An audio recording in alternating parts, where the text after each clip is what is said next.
Hello everyone, Jak Syn here on behalf of TourFiend.com and Future Daze, and today we're sitting with Jordan F. How you doing today, Jordan? Yeah, good. Thanks for having me. Well, thank you for having this interview today with us. How are you doing over there? Like, what's going on? Yeah, it's going good. I mean, we're now into winter, hence why I've got the coat on. But no, everything's going good. I mean, obviously, with the current situation with COVID-19, things that haven't been too normal, but we're all starting to ease, restrictions and get back to some sense of normal life. So things are going pretty good over here. Yeah, not too bad. Well, that's really good to hear. I mean, I know us over here in Los Angeles, we're slowly starting to return to normalcy in a way, like kind of little bits. I mean, we're going through stages, because we have such a huge population in California where we're at. But our governor is like, hey, we're going to do it in stages, little bits at a time until we know that everything is okay. People are making the best of the situation currently. Yeah, I think with Australia, I think obviously just a smaller population as well, and being an island kind of nation, we've managed to not have really any significant jump in cases. But you're right, I think everyone's in that stage where they're sort of trying to slowly or progressively ease restrictions. But yeah, I don't know how long it's going to happen until we will see some, travel or anything like that happen. But yeah, I can't see that happening for some time at this stage, but we'll see. Well, even though we can't travel right now, at least we can still have these conversations, through the internet, and we can still connect that way, which is really, really good. And sooner rather than later, the entertainment world will come back, shows will come back, clubs will come back, and we're going to have a great time when that all happens again. So today we're going to ask you a couple of questions and see where it goes from here. Are you ready to do this? Yeah, ready. All right, here we go. What are three of your most memorable moments from your musical career? The first one would be having two of my songs featured on the Netflix movie Death Note. And, I think that was a big milestone for me in my music career. Having two songs on film was definitely something special. And just seeing my songs in the credits and being part of that movie was definitely a milestone for me, and pretty surreal as well. I think a lot of artists aspire to have their music in film and television, particularly with this genre.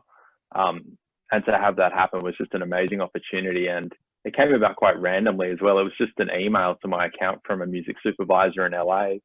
And they said, we want to use your music for a film.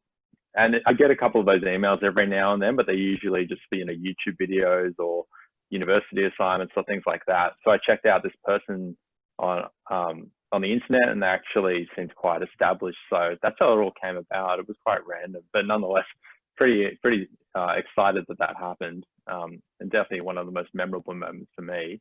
The second moment, I think, actually very recently, is Matt Bellamy, the lead singer from Muse, put one of my songs in an Apple Music playlist.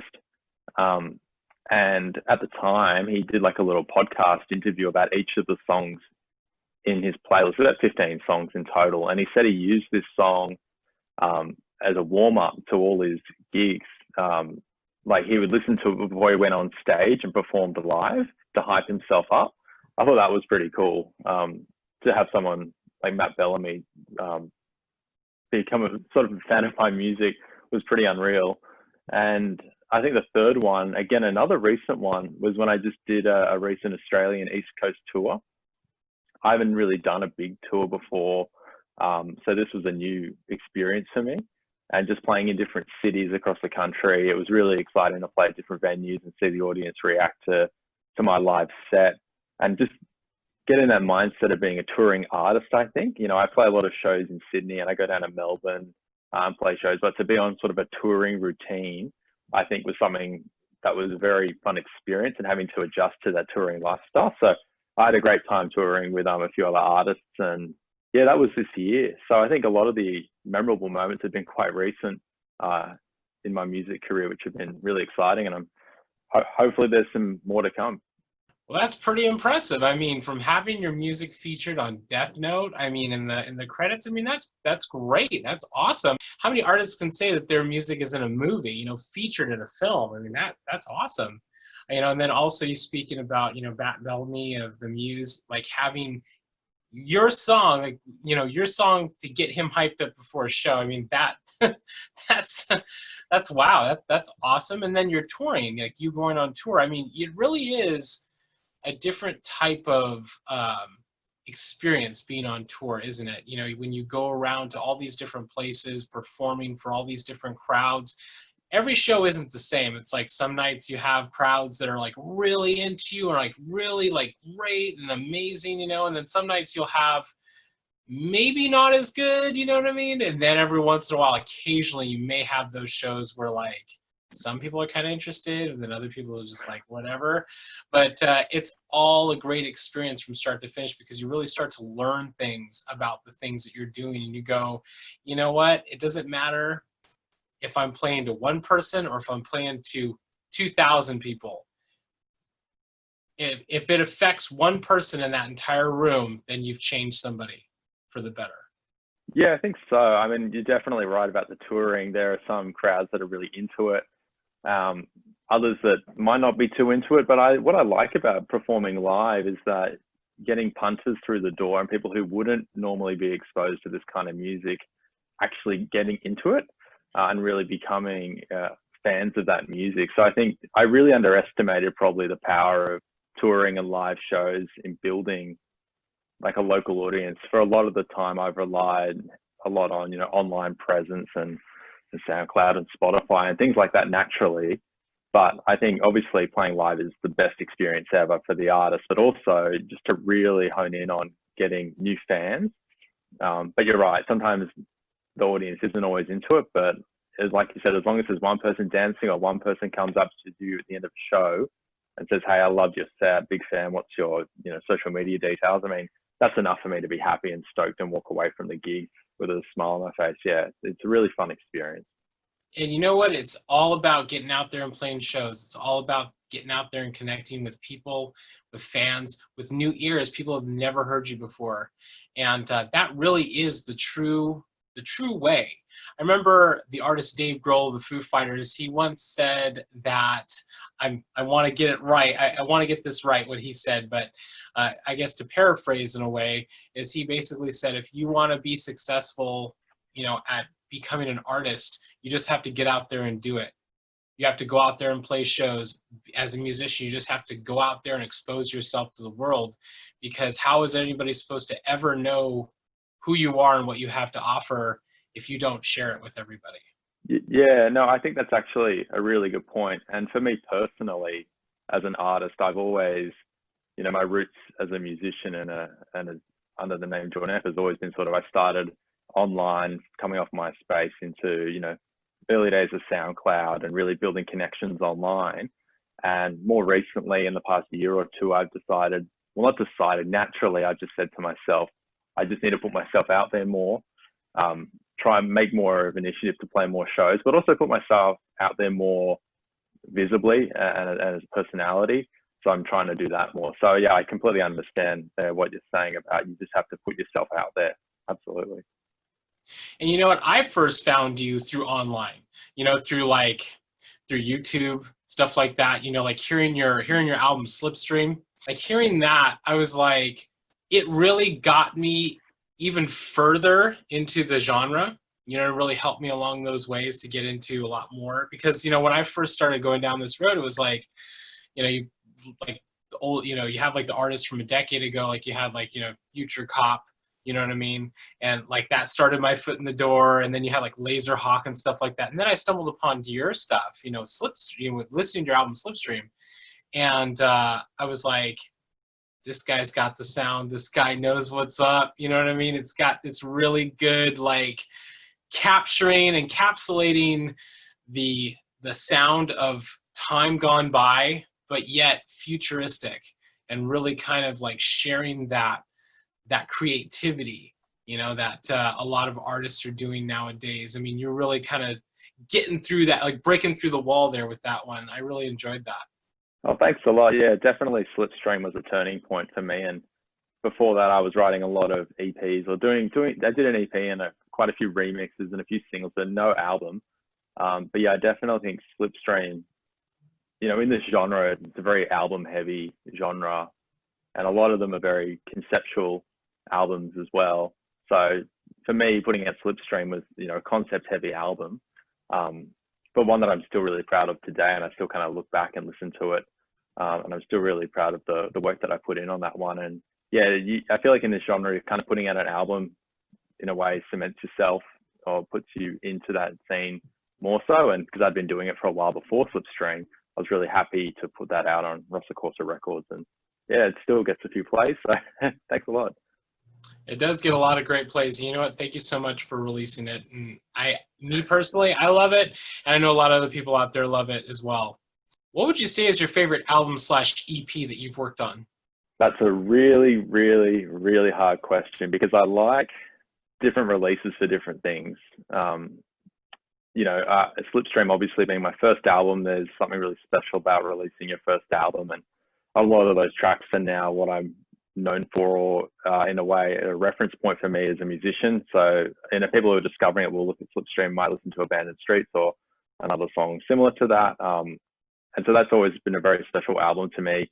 Timelines, I really like Timelines in the sense that I did a lot of collaborations, and it was really fun to network with other artists on that and get people like Dana Jean Phoenix, like Cassette, and people like that on the album and make a more synth pop kind of record.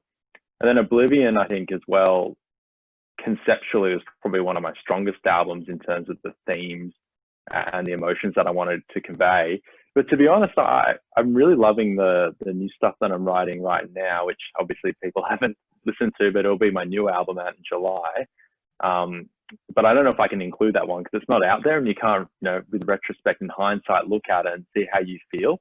So if I'm looking at it simply from looking back on the albums and the one that I enjoyed or one of my favorites, it would probably be Slipstream. Yeah, the production's not perfect. There are things on that obviously you go back, in hindsight, and you wish you could change things. So you just have to love it for what it is. And yeah, I'd have to say, yeah, the whole theme and the concept of Slipstream and the tracks that I made from that, yeah, probably is still it's probably my favorite album.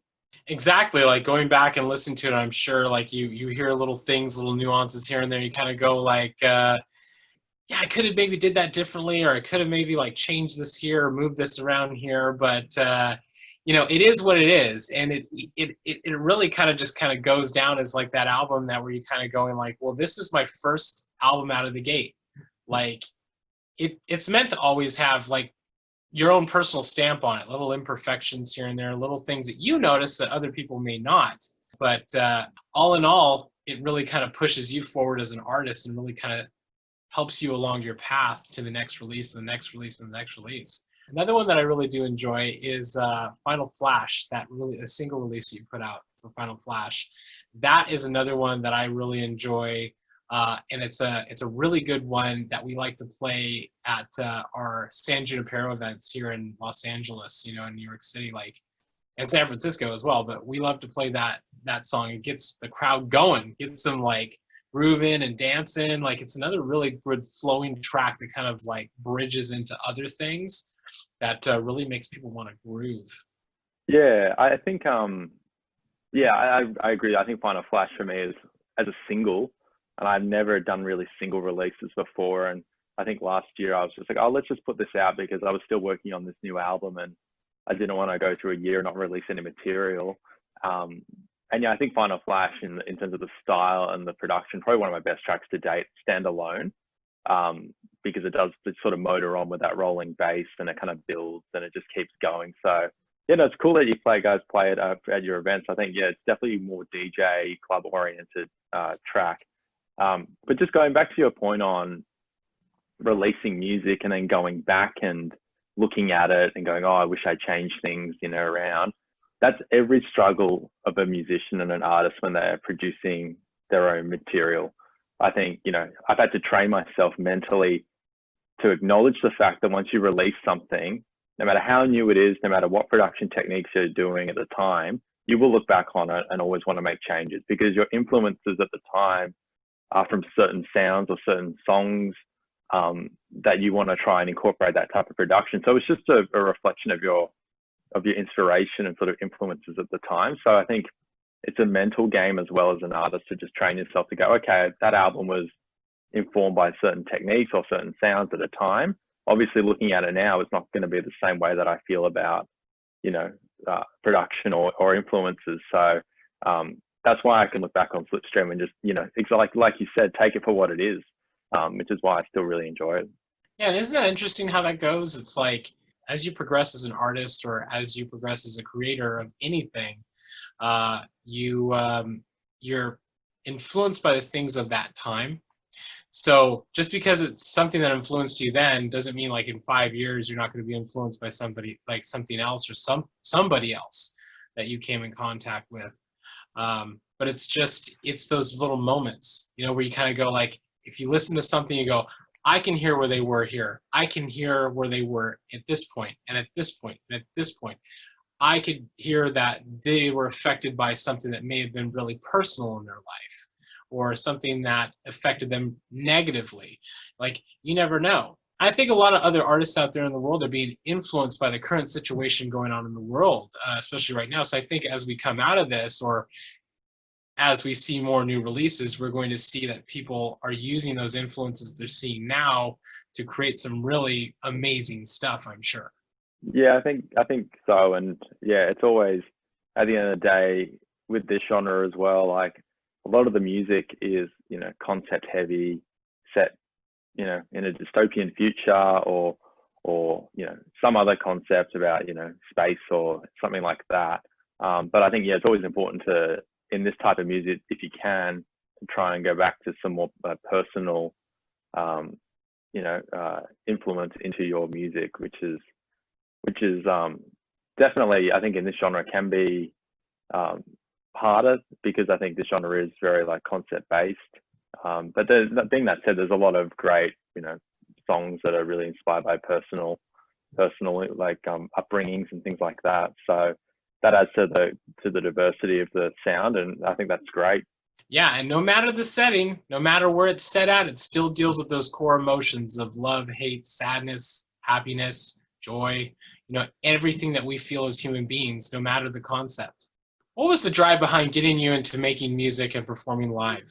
So I started in 2009. I started getting into DJing, and when I was finishing up school, I would DJ at my friends' 18th birthday parties and things like that. And then after I finished school, I continued DJing, and I started DJing in Sydney and King's Cross, which was the red light district kind of Sydney's nightlife scene. And so I did a lot of DJing at a number of clubs, and mainly I was a warm-up DJ. So I did a lot of new disco, a little bit of synth pop, things like that, like Bag Raiders, Grafton Primary, a bit of Lifelike, Louis LaRoche, to get the crowd warmed up. And so I think naturally from DJing, I just wanted to write my own music. Naturally, I think the progression for me was just, I really enjoyed playing people's music live.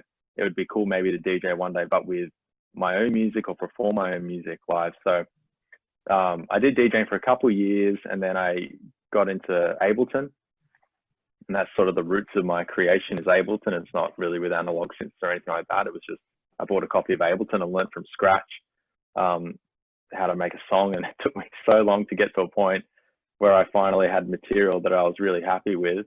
And then I probably started to really get into making 80s electronic music probably around 2010, 2011.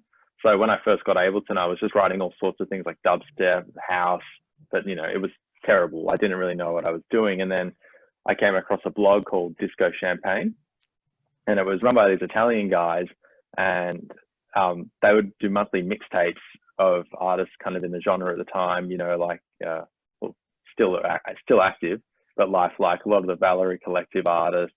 They did Miami Nights, did 80s Stallone, people like that. And I was just blown away with the sound and sort of the nostalgia that these songs created. And so from that, I just started really trying to understand how they made their songs. And, from that, I bought VSTs and understand the drum kits that they use, the drum machines, and try to build up songs from that. And I think from there, it's just sort of, I started to, try and demo material. And then I contacted Michael Glover from Rossa Corsa Records and sent him a couple demos, and he was happy to put it out as a free release at the time. And it just sort of spiraled from there. I think it really was just, I'm a product of Ableton, Doors and SoundCloud, connecting with people on SoundCloud was a big thing for me early on. And I mean, it's not the same anymore at all, but at the time, SoundCloud was very much a collaborative. You'd, follow someone, you'd chat with them in private messages and want to collab or mix or get feedback. You were very open about getting feedback. And so it just spiraled out from there, really. And then, the live music, sort of that natural progression, wanting to really play in front of an audience and get your music out there to punters and things like that. So it's been quite an interesting journey, but I think it's been quite logical going from DJing to making my own music and then really finding the genre or the sound and then sort of pushing that and going from there. Yeah, that's pretty impressive. Starting off as a DJ, so you kind of already know, hey, this is how songs flow together. This is the way to read a crowd, how to create a journey for everybody, and then deciding, hey, I want to start contributing to these sounds as well. I want to start contributing and showing people that, hey, I have things I want to talk about, or I have things that I want to show the world. So I'm going to start making some songs, and then getting your hands on some Ableton, you know what I mean? Like having Ableton and learning that, without any help, pretty much, I'm sure. You just kind of navigating through that until you kind of found your way.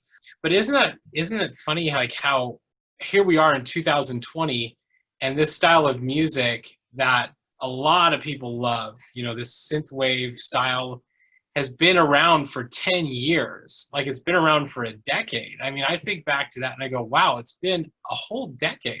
And all of these artists have progressed over time, including yourself with the music that you've created.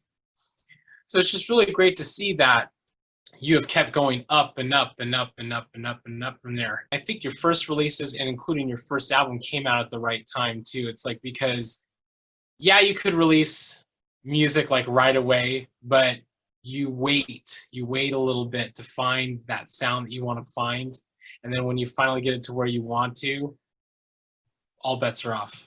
Just give it out to the world. Yeah, I definitely think Slipstream was a long time in the making. I mean, I made Abandoned Streets well before Slipstream as well. Abandoned Streets was just a 2-minute track. Like, it was a filler track on an EP that's no longer out.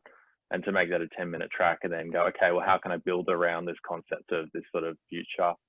Put it into an album, bookend it with 2 sort of 10-minute songs and have these sort of, heavy, fast-paced songs with some more dreamy. And I think as well at the time, it was a lot easier to get inspired by that sound back then, because I think there wasn't a great deal of it around. Like, there still was, like, I'm not saying there wasn't, but it wasn't everywhere. It wasn't as accessible. So there was, a couple dozen artists that were really sort of tapping into that at an early stage. And so for me, the inspiration was really fresh.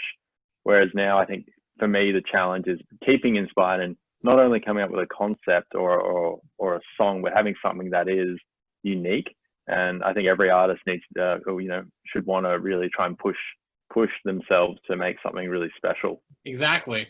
Being able to really kind of just go, you know what, like, I'm going to really polish this up, really got to put it out in the world and really kind of like hit it home, because I want people to know that this is my passion, this is my dream, this is what I love to do more than anything. And I want people to hear that and experience that in all these fresh and exciting ways. So thank you for that. Oh, no problem. What are you looking forward to accomplishing the most moving forward? I think this year I did set some really big goals for myself. I said, 2020 was going to be the year that I really put myself out there. I'm going to play shows. I'm going to do a proper release schedule of my next album and, trickle out singles, get a video, really promote it hard. Obviously, things have happened and everyone's been affected by, what's happening around the world at the moment. So a lot of those plans have been put on hold. But I'm still really excited to get this new album out in late July. and really just try and push and promote that one. It's been a long build up to this new album, which is I finished, late last year, and I've just been sitting on it, and I've just started to trickle out the singles earlier this year, and there'll be another single coming out next Friday. So it's all building up to something really special, and I've worked really hard to make this album as well crafted as I can make it. And so when that comes out, I'm really just excited to hopefully, play some more shows, hopefully play overseas. I was meant to play at Outland in London with Donna Jean Phoenix, Highway Superstar, Duet, L'Avenue, and New Arcade. So that would have been great, but that's been postponed till October. So fingers crossed that happens. And if not, I'm sure that will happen again later in the year or early next. So yeah, just really excited to put myself out there. Try and play overseas would be a dream. Coming to America has obviously been a dream. So watch this space. I would love to see you in America. I would love to see you here in Los Angeles. I think that would be absolutely great. And then be able to hopefully do a United States tour. I mean, that would be freaking awesome to see you, go across the country and do all kinds of amazing shows with plenty of awesome promoters. I mean, we have a lot of awesome promoters from the East Coast and the West Coast that are kind of popping up through cities and, really kind of building those connections, building those bridges.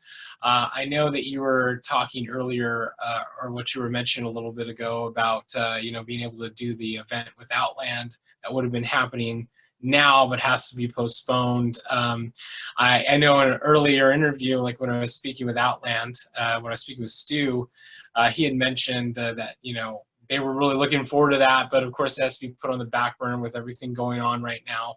But I'm looking forward to that. Well, I mean, I won't be there in person. I wish I could, but I would be looking forward to seeing videos and pictures from that when that does happen, because these events that they do, those go down to some really great events that those two guys put on, and they really do care about their artists. They really do care about the people that they work with and the fans, really, at its heart. And I would really love to see a music video from you as well. And I know right now with all of the social distancing and the pandemic happening in the world, that music video will come soon. I know that, but hopefully sooner rather than later. So everybody out there, be on the lookout for Jordan F's music video and a new album he's going to have coming out too, because that's going to be amazing. And I can't wait to hear that. I know most of you out there can't wait to hear that. And, I look forward to seeing you here in the United States, because I think it's going to be amazing. Yeah, thanks. I think America's a dream. I have been in touch with some promoters here, and we've been chatting. And I tried to get something off the ground a year or so ago, but I think logistics and the visas and things like that, there's a big hurdle to overcome from an administrative side of things. So we're still working towards it. That's still the dream. And like you said about Outland, Brett and Stu, those guys are legends, very professional in the way they handle things, and big respect for Outland and the events they put on. And yeah, so I'm looking forward to that one when that comes around. And then the USA is next on my list, so watch out. You're damn right. It's going to be amazing. What positive message would you give your fans out there? When I was getting into DJing and I was dealing with a promoter, we were out, and he said to me, "No one's going to push you more than yourself." And at the time, I just thought, "Oh, cool, thanks." But the longer I, make music, the more and more that really resonates with me. I think there can be people that, will try and steer you in certain directions or try and influence you and tell you there's certain ways to do things. But at the end of the day, you've got to take the initiative to put yourself out there, be disciplined, focus on writing your material, make it the best it can be, and don't let anyone sort of put you down or try and distract you from your main goals. Because at the end of the day, what my friend said is, no one will push you more than yourself. So you have to take that initiative and just try and be positive and believe really in the work that you're creating. I think most of the time when I've sort of backed myself on the sounds that I've made or songs that weren't perceived to be, maybe radio friendly or popular, ended up being some of my most successful material. So I think you really just need to be true to yourself and always back yourself. And don't try not to rely, or don't rely on people to, push you forward. You've got to try and really take it upon yourself to, push yourself to where you want to be. Yeah, you really do have to be true to yourself. I know in the age that we live in, it's an age of distractions and influences where people are constantly influencing you, or things are constantly distracting you from what you want to do with your life. But yeah, take initiative. You know what I mean? Hold yourself accountable, you know, and really just push yourself as much as you can to get that art out into the world, because it is really important. It could change a lot of lives. It'll change your life as a person who creates and who makes wonderful music. To everybody out there, take initiative, push things, push yourself, push your art, push your music, because that's what's important. So thank you so much for sitting with us today, Jordan. Thank you to everybody who took the time to tune in today. If you like this video, be sure to like and subscribe to our Tour Fiend YouTube channel, as many more awesome artist interviews are on the way. Thank you so much again, Jordan. I look forward to seeing you again sooner rather than later. Yeah, thanks so much for having me. Had a great time chatting with you, and yeah, hopefully talk to you soon. Definitely. And you know what? I'm looking forward to that new album. I'm looking forward to all these great things coming for you very, very soon. Hopefully at the tail end of 2020 and into 2021, because it's going to be some amazing stuff. So you have a great rest of your day, and I'll see you soon. Thanks. Have a good day.